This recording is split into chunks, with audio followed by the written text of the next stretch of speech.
TitleMatchNetwork.com. What were the politics like there?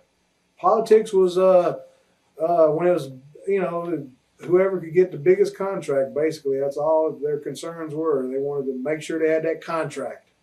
Any standout matches in WCW? Not really, none. Not particular. I don't think none of them were great. I was just there because I was on a little nightly guarantee. I was making $500 a show. Right. That was all. And half the time I wasn't working. When I wasn't working, I wasn't getting paid. So I was pretty disgusted with the whole situation. Like they would do the Monday night shows, I wouldn't even be included on them. I was their champion. They wouldn't even put me on the Monday night show. That's when they were doing Nitros? Right. So I wouldn't get paid. I'd be left at the hotel or wherever because they was doing TVs in Florida down there at the Universal thing. Right.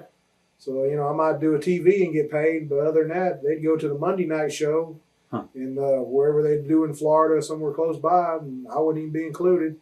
I'm left there and not making any money, spending my own money. Did you have any interaction at all with Bischoff? Sure I did. What was he like to work with? He was a jack-off. Why is that? I didn't like the guy. Well, first off, the first time we even bumped into each other, I was at the airport in Atlanta, connecting from Baton Rouge to Atlanta, going to Ohio or somewhere to meet them guys. I'm at the counter checking in, doing my little gimmick, and Eric Bischoff's behind me, and he looks up. One-man gang, yeah. What are you doing here? Oh, I'm going to this town. Where are you going? This same town. I work for WC. You work for this company? Huh. He didn't have a slightest idea. I work for the company. Really? He had no idea. I couldn't believe that. Huh. But that was the first time. And the second time was after I worked with Hogan on the Monday night show in Vegas. I think it was in Vegas. I worked against Hogan, just did the favor, a quick little, 5-6 minute match, put him over straight with the leg drop. And prior to that, Terry Taylor had been telling me, all this time in the dressing room, you see these guys with these big contracts, that's all they're talking about, their contracts. And I'm like, man, this ain't right. I'm on a little $500 a night guarantee. I've been in the business 25 years, and some of these guys ain't been in the business a year.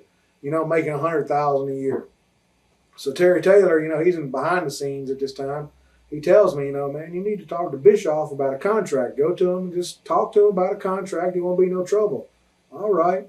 So I set up a meeting in Vegas after I do the favor for Hogan and all that. He's in his little trailer area. I go knock on the door. I go in and talk to him. I just basically explain the situation. I said, Eric, I'd like to talk to you about getting a contract working for WCW, working for your company. Oh, we don't do business that way here. And I'll say, what are you talking about? You don't do, everybody here has a contract. I'm about the only person you got out here that don't have a contract. I was getting kind of hot then, I said, all I want is a little security for my family. I just went out here and put Hogan over with no problem. I didn't say anything. I said, night after night on TVs, everything else, I'm putting your guys over. And I'm not saying a word about it. You got me on this little $500 a night guarantee. All I'm wanting is some security. I'm not asking to break the bank. I'm not asking for $300,000, $100,000. I'm happy, I said, you got guys here can't even lace up their boots making $150,000, $200,000. All I want is security. Whoa, he bowed up, like I was going to jump on him or something, He went all crazy. Well, I'll have to talk with Kevin Sullivan about this. Oh, that blah, blah went off on me like that. I said, oh, all right, don't worry about it. I left the trailer like that, I went back home. I never got a booking sheet. So that was it? That was it. They didn't call. They didn't send me any kind of notice. They didn't do anything. They came to Baton Rouge for a show, and I wasn't booked on it. That's how I kind of feel. Well, I don't think I'm booked with this company anymore. They didn't tell me anything. That was my experience with Eric Bischoff. Wow. I didn't like the guy at all. I'll just be honest. That was one person I didn't like.